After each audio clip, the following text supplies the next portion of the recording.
Have you been going to the gym and still you're not losing weight? Have you tried all these diets in the world and still you're not losing weight? Many of you have tried intermittent fasting. Many of you have tried, like keto diet and all that, but still you're not losing weight. Are you wondering why?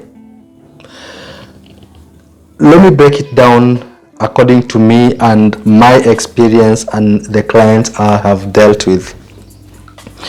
Number one, it's good to do diet, but once in a while. Myself, I'm not a believer of diet.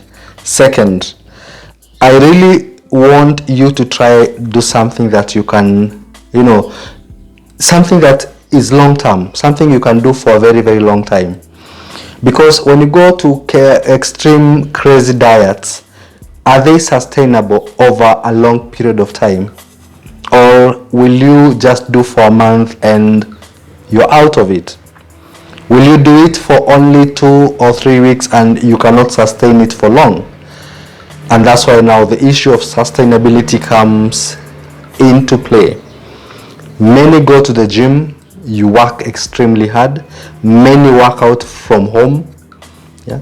Many don't work out, don't go to the gym, but they go extremely, the extreme diets, and still you're not losing weight. Over the years, so many studies have been done on reasons why you will not lose weight.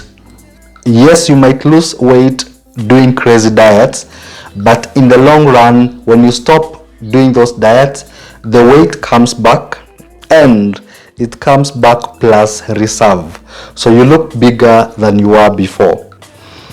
The main problem, and this is a discussion I normally have with my clients, we have tried this, we have tested it, is when to eat, not what to eat. I repeat again, when to eat and not what to eat. When to eat. Most people, a study was shown that most people who are struggling to lose weight either skip breakfast or they eat very little breakfast. And that's become a big challenge because most of them have a very slow metabolism. When you skip breakfast or when you take a very little of it, you are slowing down the metabolism. When you slow down the metabolism, anything else you eat, even if it's a small queen cake, anything else you eat, the body will store it. However small, the body will store it. Reason being, the body registers like you are on starvation mode. When the body registers you are on starvation mode, anything small you put into your system, the body tends to hold because the body is not sure when next you are feeding it. So it's very vital you get to understand that when you skip breakfast or when you eat very little of it, you are slowing down the metabolism. When you slow down the metabolism, you'll really struggle to lose that weight. What happens when you have a heavy breakfast? When you have a heavy breakfast, you start your metabolism. When you start your metabolism stays active the whole day. Now, metabolism uses the glucose in your system. We normally have glucose, glycogen, the free fatty acids, and the stored fat. So metabolism uses those for fuel. So that is what moves the metabolism. So when metabolism uses the stored fat, the free fatty acid, the glucose or the glycogen, and it finishes, it depletes, what normally happens, the metabolism will start now utilizing the stored fat.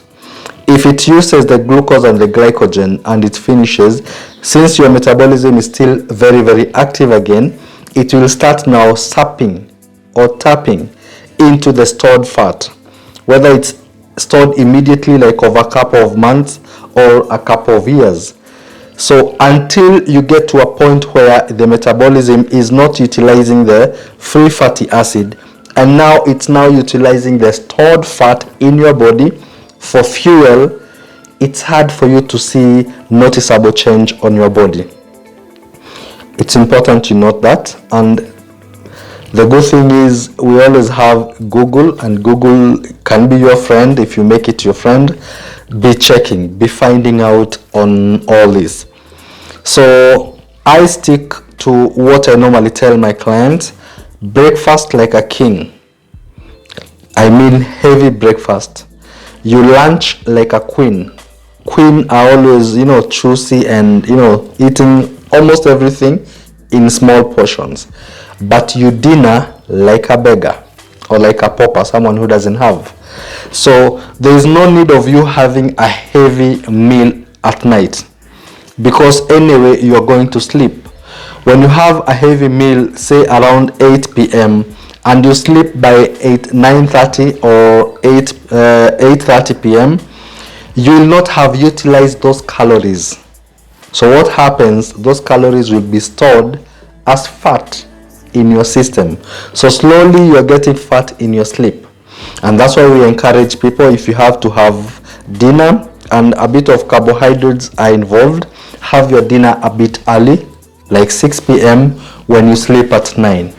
So that between 6 p.m. and 9 p.m. you have so much time to have utilized those calories, to have burnt those calories before you go to sleep. Alternative is you can have vegetable salads and proteins at night, so that there is nothing to be converted into fat. There is no carbohydrate to be broken down into glucose, into glycogen, and into stored fat. So when there is no carbohydrate in your system, then you don't have fat being deposited in your sleep.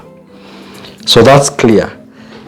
Okay, so we've tried this out, whereby you breakfast like a king. That meal that you were meant to eat for dinner the previous night is what you eat in the morning, like a whole of it. You love your fries, have them in the morning. You have your roast meat or your machoma, have it in the morning, so that you have the whole day. The metabolism will have utilized everything in your system, and you will see noticeable change in your body. How about you try that for a change? Just working on when to eat and not what to eat. And just we'll come back on the comment section. Let me know if you've tried this before. Let me know how it works. Let me know whether it worked or not. Yeah, let me know what changes you're going through, and we'll talk more in our next video. Until then, bye bye.